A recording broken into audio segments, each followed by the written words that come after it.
সকলকে স্বাগতম জানাচ্ছি মুক্তাগাছার ইতিহাস মিডিয়া ইউটিউব চ্যানেলে।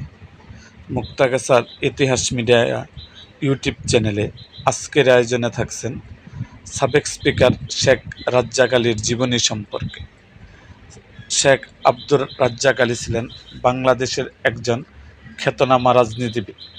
তিনি বাংলাদেশ জাতীয় সংসদে 1991 থেকে 1996 পর্যন্ত স্পিকার হিসেবে দায়িত্ব পালন করেন।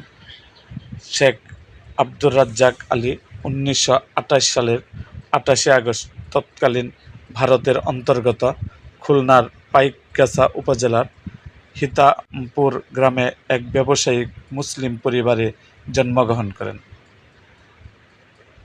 শিক্ষা জীবন: শেখ রাজ্জাক আলী ঢাকা বিশ্ববিদ্যালয় থেকে 1952 সালে অর্থনীতিতে ও 1954 সালে বাংলা সাহিত্যে স্নাতকোত্তর ডিগ্রি লাভ করেন। এরপর এখান থেকেই এলএলবি সম্পন্ন করেন।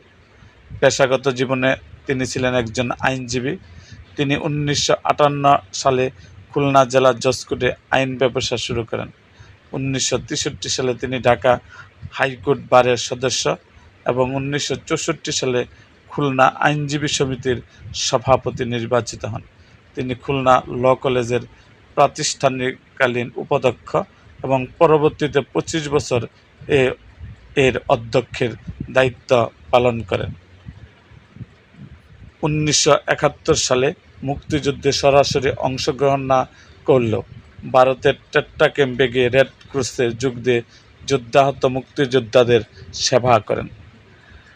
রাজনৈতিক জীবন: তিনি ঢাকা বিশ্ববিদ্যালয়ে ছাত্র থাকা অবস্থায় সক্রিয়ভাবে 52 ভাষা আন্দোলনে যোগ দিলেও রাজনৈতিক জীবনে হাতেখড়ি মাওলানা ভাসানীর ন্যাশনাল আওয়ামী পার্টি ন্যাপ সঙ্গে যুক্ত হয়ে এরপর তিনি জাতীয় সমাজতান্ত্রিক দল জাসদ এর যোগ দেন এবং 1973 সালে জাতীয় সংসদ নির্বাচনে খুলনা 6 আসনে জাসদের প্রার্থী হিসাবে নির্বাচন করে পরাজিত হন। 1978 সালে তিনি বিচারপতি সাত্তারের নেতৃত্বে গঠিত জাগ দলের প্রতিষ্ঠাতা সদস্য এবং 1979 সালে এই দলের নাম পরিবর্তন করে বাংলাদেশ জাতীয়তাবাদী দল বিএনপি করা হলে সে বছরে জাতীয় সংসদ নির্বাচনে খুলনা 6 আসন থেকে সংসদ সদস্য নির্বাচিত হন। একই দল থেকে 1991 ও 1996 সালেও তিনি খুলনা 2 আসন থেকে সংসদ সদস্য নির্বাচিত হন। 1991 সালে তিনি আইন প্রতিমন্ত্রীর দায়িত্ব পান। পরে এবছরের 5 এপ্রিল ডেপুটি স্পিকার ও 12 অক্টোবর স্পিকার নির্বাচিত হন।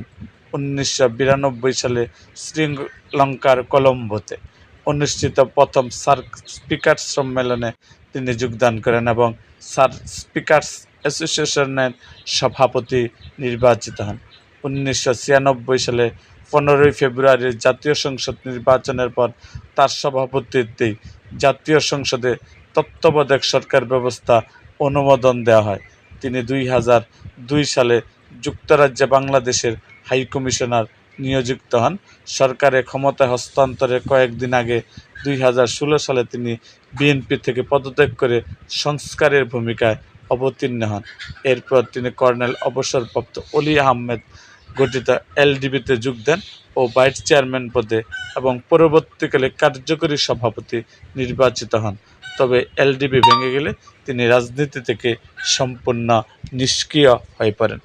সমাজ সংস্কারক: শেখ রাজ্জাক আলী সিটি কলেজ, খুলনা সুন্দরবন আদর্শ মহাবিদ্যালয়, খুলনা জেবুন্নেসা মহিলা কলেজ, খুলনা বয়রা মাধ্যমিক বিদ্যালয়, খুলনা টুটপাড়া মাধ্যমিক বিদ্যালয়, খুলনা পাইকগাছা ডিগ্রি কলেজ, খুলনা শহীদ জিয়া মাধ্যমিক বিদ্যালয়, পাইকগাছা খুলনা বিএনএসবি চক্ষু হাসপাতাল, শিরোমণি, খুলনা সিটি ল কলেজ মসজিদ, খুলনা হিতামপুর জামে মসজিদ, খুলনা এবং শাহ জাফর আউলিয়া মাজার সংলগ্ন মসজিদ, কপিলমুনি খুলনা প্রতিষ্ঠাতা।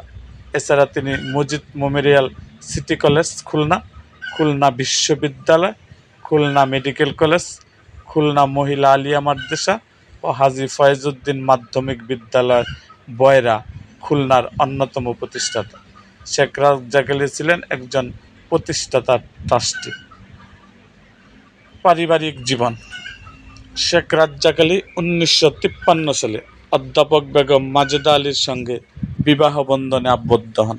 তাদের 5 মেয়ে সন্তান। বড় মেয়ে ডক্টর রানা রাজ্জাক ঢাকা বিশ্ববিদ্যালয়ের ইতিহাস বিভাগের অধ্যাপক। দ্বিতীয় মেয়ে শাহানা রাজ্জাক স্ত্রীরোগ গাইনি বিশেষজ্ঞ হিসাবে খুলনায় কর্মরত। তৃতীয় মেয়ে এনা রাজ্জাক মেডিসিন ও আকুপাংচার বিষয়ে হিসাবে জার্মানিতে কর্মরত। চতুর্থ মেয়ে লিনা রাজ্জাক চার্টার অ্যাকাউন্ট্যান্ট এবং কনিষ্ঠ মেয়ে barrister doctor Jona Razzaque university of the west of ইংল্যান্ডের আইন বিভাগের অধ্যাপক। এরকম আরও ভিডিও পেতে আমাদের মুক্তাগাছার ইতিহাস মিডিয়া ইউটিউব চ্যানেলটিকে সাবস্ক্রাইব করুন এবং পাশে থাকা বেল আইকনটি বাজিয়ে দিন।